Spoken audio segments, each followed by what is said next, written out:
제목이 뭐라고요? 예수님의 사랑의 네.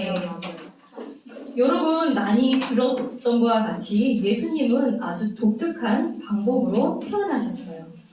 오늘 본문을 보니까 성령님으로 말미암아 잉태되어서 사람인 어머니 마리아를 통해서 낳으신 거예요. 여러분 많이 들어봤어요? 네, 들어봤어요. 그런데 오늘날 많은 사람들이 이렇게 예수님이 처녀에게서 탄생했다는 이 말씀이 참 믿는데 걸림돌이 되고 있어요. 왜냐하면 여러분 인간의 생각으로는 이해가 되지 않기 때문이에요. 그래서 그리스 로마 신화나 우리나라의 이 박혁거세가 아래서 깨어난 것 같은 그 신화의 한 종류로 이해하고 있는 사람들이 참 많다라는 거예요. 이렇게 사람이 아닌 성령님으로 잉태돼서 예수님을 낳았다는 이 말씀, 불가능한 것처럼 보이는 이것을 이루기 위해서 인간의 그 역사에 개입하시는 하나님의 전능하심을 우리 오늘 알아보고자 합니다. 네. 오늘 여러분 본문에 들어가기 전에 오늘 제목을 보니까 부제목으로 뭐라고 되어 있어요? 이스라엘 결혼 풍습. 네. 오늘은 먼저 본문 들어가기 전에 이스라엘의 결혼 풍습을 조금 배우려고 해요. 네, 여러분 이 이스라엘 결혼 풍습을 잘 이해해야만 본문의 말씀뿐만 아니라 교회가 바로 우리가 교회잖아요. 교회와 또 예수님의 관계를 잘 이해할 수 있고 나아가서는 아주 우리의 믿음과도 밀접한 관련이 있기 때문에 여러분 한번 집중해서 들어볼게요. 결혼 풍습을 보니까 4단계로 한번 나눠봤어요. 첫 번째, 무슨 단계예요? 정혼의 단계인데 지금의 약혼과 조금 비슷해요. 여러분 약혼 알죠? 결혼 전에 하는 약혼의 관계. 그러면 여러분 약혼을 하면 상대방을 뭐라고 불러요? 약혼자, 약혼녀, 뭐 약혼 이렇게 부르잖아요. 그런데 정혼을 하자마자 아내와 남편으로 이렇게 거룩히 구별이 돼요. 이게 아주 중요한 차이점이에요. 그리고 여러분 지금 결혼하려면 어떻게 해요? 남자와 여자가 서로 좋아하면 어때요? 우리 결혼할래? 하고 양가 부모님의 허락을 받으면 결혼하잖아요. 그렇죠? 그런데 이스라엘 당시에는 만약에 어떤 남자가 어떤 여인을 좋아하게 되면 그 여인의 아버지한테 찾아가게 돼요. 찾아가서 그냥 가는 것이 아니라 여러분 그림에 뭐가 있어요? 돈. 네. 지참금을 가지고 그 여인의 아버지께 가서 먼저 결혼의 허락을 받아야 돼요.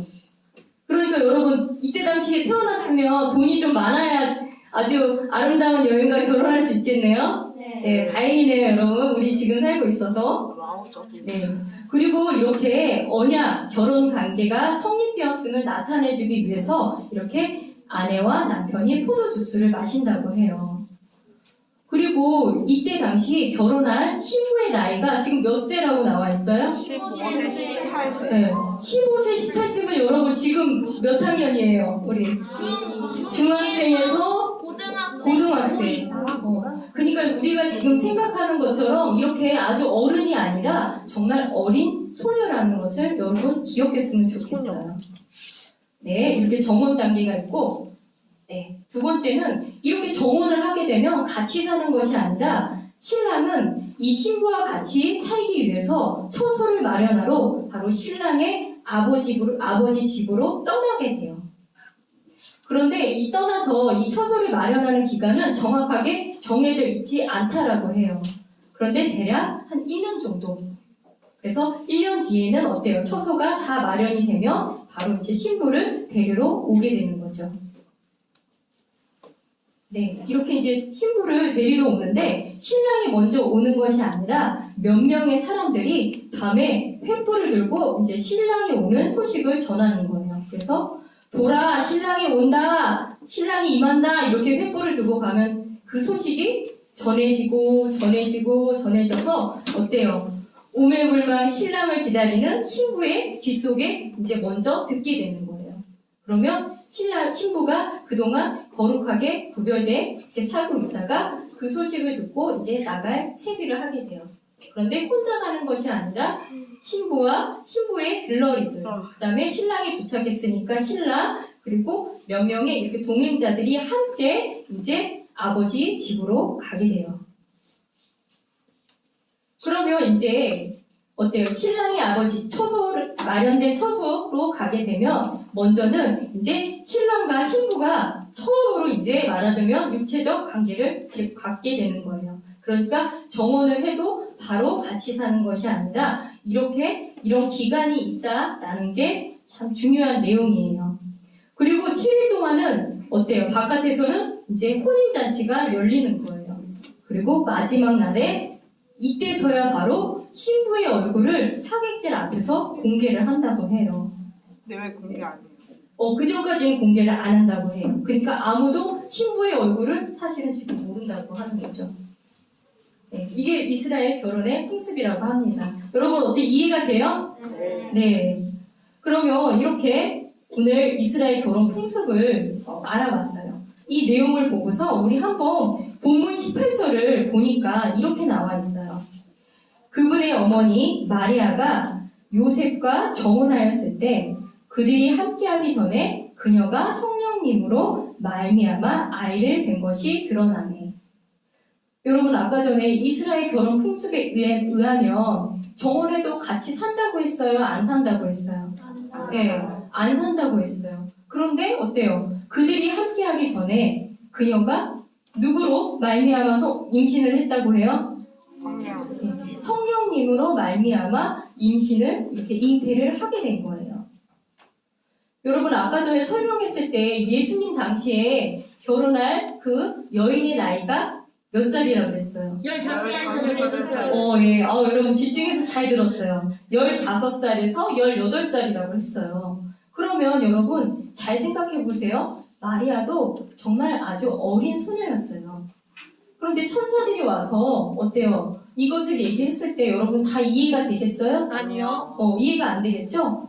그럼에도 마리아는 하나님의 뜻이 이루어지길 원합니다 라고 하며 겸손히 그 뜻에 순종하는 그 모습을 보이게 돼요.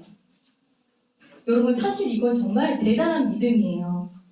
왜냐하면 그때 당시 유대인의 율법에 의하면 이렇게 정혼한 여인이 남편이 아닌 다른 사람과 이렇게 임신을 하게 되면 아주 부정한 방법으로 임신을 한 거잖아요. 그러면 공개적으로 사람들 앞에서 돌로 쳐서 죽였다고 해요.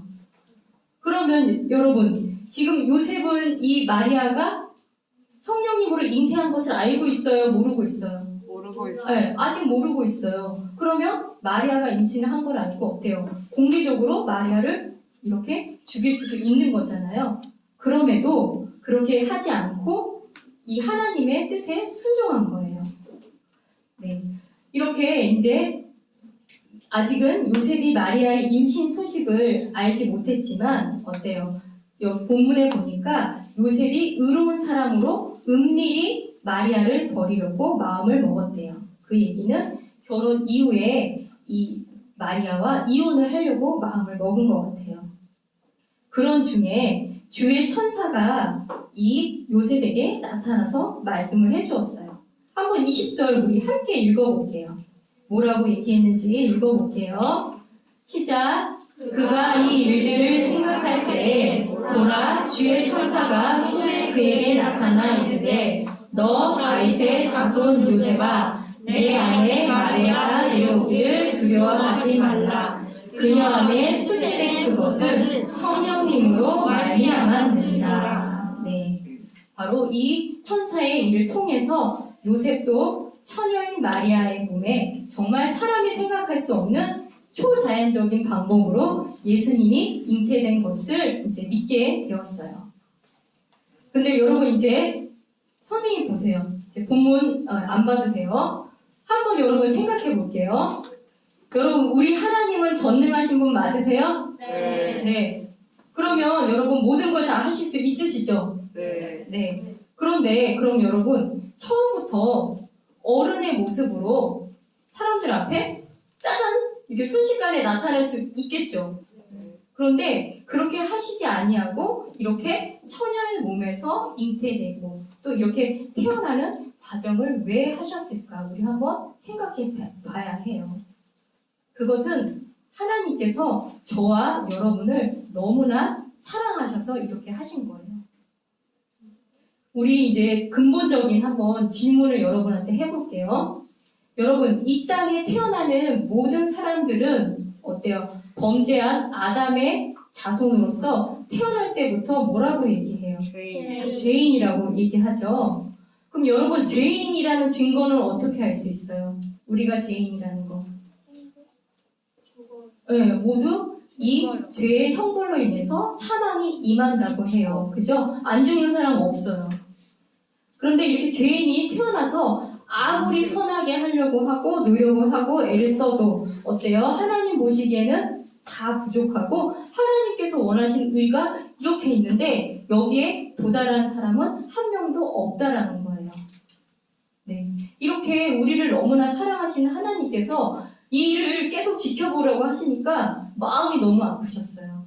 그래서 저 멀리 하늘 보좌에서 이렇게 나는 너를 사랑한다 나 이렇게 말씀만 아니하시고 아이디어를 내신 거예요.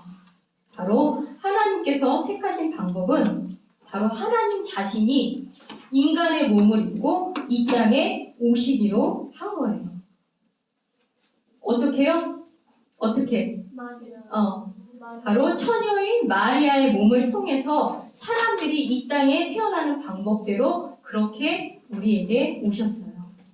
그래서 성경에서 보면 예수님을 어때요? 하나님이시자 또 참 사람이다. 이렇게 얘기를 하는 거예요. 그런데 여러분 또 여기서 궁금한 게 있어요. 처녀인 마리아의 몸을 통해서 태어났다면 여러분 마리아도 사람 맞죠? 우리와 똑같은 사람이에요.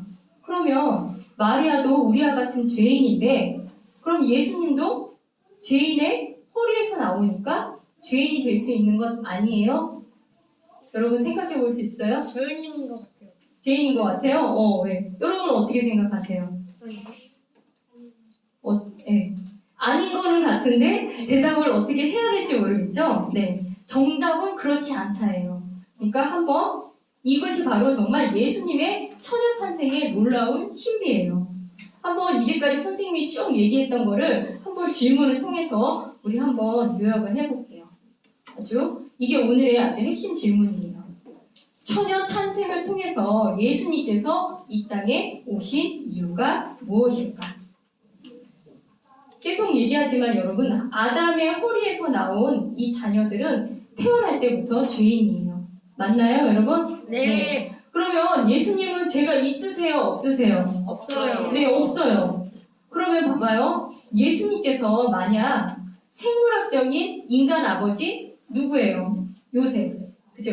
요셉의 이 씨를 통해서 태어났다고 하면 아담의 그 죄가 그대로 내려와서 예수님은 태어날 때부터 죄인이 될 수밖에 없어요. 맞나요? 네, 맞죠? 그러면 어때요? 예수님께서 죄 없는 희생물이 돼서 인간의 죄를 대신 속죄할 수 있는 능력이 없게 돼요. 그래서 인간의 씨, 즉 요셉의 정자가 아닌 성령님의 씨로 잉태가 돼서 죄가 없으신 하나님의 피가 되신 거예요. 그런데 여러분의 생각으로 한번 생각을 해볼게요. 아니, 어머니가 사람이잖아요. 그죠? 어머니의 마리아의 뱃속에 있었으니까 어머니의 피를 받는 것 아니에요? 여러분 생각해 볼 수 있어요? 네. 그런데 더욱 놀라운 사실은 여러분 의학적으로도 마리아의 피를 받지 않았다고 증명할 수 있어요.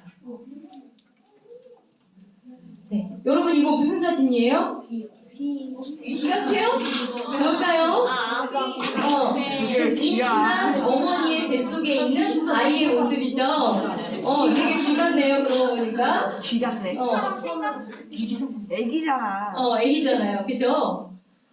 여러분 이 탯줄 있잖아요. 네, 이 탯줄을 통해서 임신한 어머니가 먹은 이 영양분이 아기에게 가서 이렇게 영양분을 공급한다고 해요. 여러분 이런 의학 사실은 좀 알고 있죠? 네. 그래서 이 예수님의 몸, 즉 살과 뼈는 마리아를 통해서 형성이 된다고 해요. 그런데 중요한 것은 피는 전적으로 태아 내에 있는 조혈모 세포라는 곳에서 직접 만들어진다고 해요.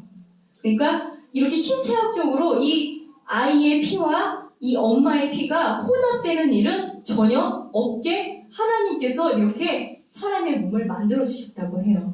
그러니 인간의 그 마리아의 피가 전혀 아이한테 혼입되지 않았다라는 게 아주 중요한 사실이에요. 그래서 예수님의 피는 사람의 피를 받지 아니하고 그렇기 때문에 죄가 없으시기 때문에 예수님의 그 피에는 죄를 용서할 수 있는 능력이 있다라는 게 아주 오늘 중요한 내용이에요. 네, 여러분 이해가 되세요? 선생님도 처음 이 아이의 이런 생체 구조의 의미를 알았을 때 정말 좀 놀라운 정말 이 성경이 허무맹랑한 내용이 아니라 정말 과학적인 내용이고 또 하나님께서 이 일들을 하기 위해서 얼마나 이 사람의 신체 구조까지도 이렇게 오묘하게 만들어주셨나 정말 놀라웠어요. 네, 이렇게 예수님은 우리에게 오셨어요. 그래서 예수님은 참 하나님이시자 동시에 참 사람이다 라고 얘기하는 거예요. 이렇게 우리에게 오셔서 우리를 대신해서 하나님의 그 죄의 심판을 만족시키는 완벽한 희생물 유월절 어린 양이 돼서 십자가에서 피를 흘려 죽어주셨어요. 네, 여러분 이해가 되나요? 네. 그래서 이렇게 죄 없으신 예수님의 피는 모든 사람의 죄를 씻어서 그분의 피의 능력을 믿는 모든 사람들에게는 어때요? 하나님의 자녀가 되는 특권을 주신 거예요. 아멘인가요? 네. 수연이 아멘인가요? 네. 여러분도 이 사실을 마음속으로 믿어요? 네, 아멘. 그래서 구약의 대언자 이사야도 이미 이런 일들이 있을 것을 기뻐하며 예언의 말씀을 기록해 주었어요. 여러분 구약에 이미 예수님께서 처녀 탄생을 통해서 태어날 거라는 것을 예언해 주셨대요. 우리 이거는 중요한 내용이니까 한번 같이 찾아봐요. 이사야서 7장 14절.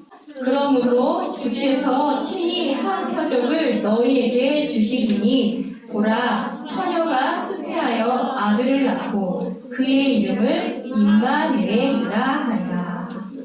여러분 임마누엘이라는 말 많이 들어봤죠? 그죠? 임마누엘은 우리와 함께 계시는 하나님이라는 뜻으로 바로 사람의 몸으로 이렇게 처녀 탄생이라는 신비한 방법으로 우리에게 오신 예수님은 우리와 함께 계신다라는 뜻이에요.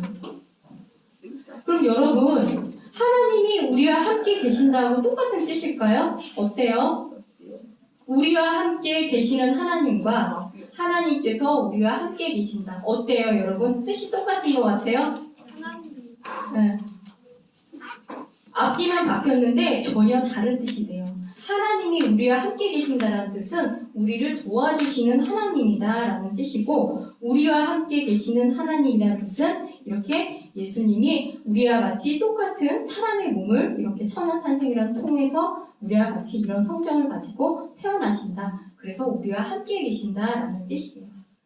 그래서 이 순서도 아주 중요해요. 우리와 함께 계시는 하나님. 네. 네, 여러분 이해가 되세요? 여기까지? 네, 이해가 됩니다. 그러면 이제 여러분 고개 한번 들어보세요. 여러분 교회 오면 가장 많이 듣는 말씀이 뭐예요? 믿습니다. 아니면 여러분들한테 부모님들이 제일 가장 많이 하는 거. 네, 예수님 믿고 구원 받으세요라고 가장 말을 많이 해요. 다시 얘기하면 여러분 구원을 받는다는 것은 예수님께서 우리에게 나의 신부가 되어주십시오라고 프로포즈하는 거예요. 이해가 되죠? 네. 그러면 어때요? 예수님께서 나랑 결혼하자 하고 했을 때 네 좋아요라고 우리가 허락을 하면 우리가 예수님의 신부 구원을 받는 거고 싫어요 라고 하면 어때요? 예수님의 신부가 되지 않는 거예요. 여러분 아까 전에 우리 이스라엘 결혼 풍습 배웠잖아요. 그죠? 어때요? 정혼을 하게 되면 아내와 남편으로 거룩히 구별이 되고 이 신랑은 신부와 함께할 처소를 마련하기 위해서 아버지 집으로 간다고 했죠. 네. 그러면 여러분, 우리 지금 믿는 성도들을 우리 신부라고 얘기하죠. 예수님의 신부라고 하죠. 지금 이 예수님이 우리의 처소를 어디에 지금 마련하고 떠나셨어요? 어디로 가셨나요? 하늘. 하늘에 우리의 처소를 마련하기 위해서 지금 떠나셨어요. 언제 올지 모르고 우리는 지금 기다리는 신부와 같아요. 맞나요? 이해가 돼요? 아까 전에 이스라엘 결혼 풍습하고? 네. 그러면 아까 이렇게 정혼한 신부는 어때요? 거룩하게 구별돼서 살아야 한다고 했어요. 그러면 여러분, 예수님이 다시 오시기를 기다리는 우리가 신부로서 남편이 아닌 다른 것들을 좋아하고 사랑하면 신랑이 어떨까요? 마음이 아프겠죠? 네, 안 되겠죠? 그래서 신랑을 기다리는, 이 예수님을 기다리는 신부로서 우리 신부는 세상과 구별돼서 깨끗하게 또 정결하게 지내시기를 바로 예수님께서 원하시는 거예요. 이게 바로 오늘 이스라엘 결혼 풍습과 우리의 믿음과 이렇게 연결을 해서 선생님이 설명을 한 거예요. 한번 이제 여러분 이제 요약 정리해 볼게요. 네. 한번 보세요. 네. 이제 앞에 보세요. 네. 오늘 이스라엘 결혼 풍습 4단계로 한번 배워봤어요. 정원, 그 다음에 처소 마련, 그 다음에 신랑이 신부를 데리러 온다. 그리고 함께 가서 혼인잔치가 열린다. 이런 4단계를 알아보고 이 이스라엘 결혼 풍습의 배경을 바탕으로 예수님의 처녀 탄생을 우리가 배우게 되었어요.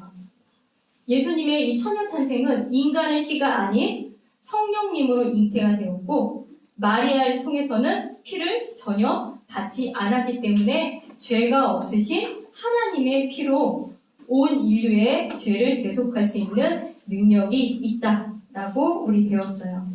네, 여러분 기억나죠? 네. 바로 이 예수님의 처녀 탄생은 정말 여러분 이 성경에 있는 교리 중에 아주 근본적이면서도 아주 중요한 교리예요. 여러분 꼭 이거 오늘 배운 말씀 꼭 기억해야 해요. 네. 그래서 구약의 대언자 이사야도 이 일들이 이미 일어날 것을 알고서 이사야서 7장 14절에 이 말씀이 기록되어 있었어요. 바로 처녀가 수태하여 아들을 낳을 거다. 그의 이름을 임마누엘이라 하리라. 바로 우리와 같이 사랑으로 태어나서 함께 계시는 하나님이다라는 뜻이었어요. 네, 여러분 어때요? 예수님의 처녀 탄생 우리 많이 들어봤는데 오늘 조금 듣고 나니까 조금 더 이 말씀이 와 닿았어요? 네. 정말 그냥 불가능한처럼 보이는 이런 것들을 이루기 위해서 심지어는 사람의 신체 구조까지도 이렇게 오묘하게 바꾸시고 또 이렇게 역사하시는 하나님 아버지를 우리 오늘 배우게 되었어요. 또한 우리가 지금 예수님의 신부로서 지금 예수님께서 하늘에 우리를 위해서 마련한 처소를 마련하는 동안 우리가 지금 예수님, 신랑인 아버지, 신랑을 기다리는 마음으로 이 땅 가운데 정결하고 순결한 신부로 살아갈 수 있도록 우리 기도하겠습니다. 네, 기도하고 마칠게요.